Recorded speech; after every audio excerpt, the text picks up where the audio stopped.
Hello, everybody, and welcome to. We're trying to take you around the yard in a lawnmower. Now, it makes this difficult because I don't know if the tape's going to hold. And you probably won't be able to hear what I'm going to say. So, we're going to do about 5 laps, and we'll see what happens. We'll take you around my main course. That should be fun. We might take you into the woods too. It is going to be a bit loud, so as a warning now, everybody turn down your speakers. Okay, turn it down because it's going to get loud because the engine's right here and the camera's here. So all that's really in between, that is the gas tank. Speaking of which, we have a good amount of gas in it still for a couple laps. Okay. Here we go. Be ready. Turn on your speakers.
puffs around.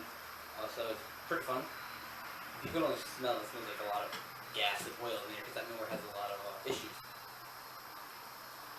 Especially when you have in front of it, which I'm doing right now because that's where the camera's looking. It smells pretty good. Either way, thanks for watching, and it was great fun.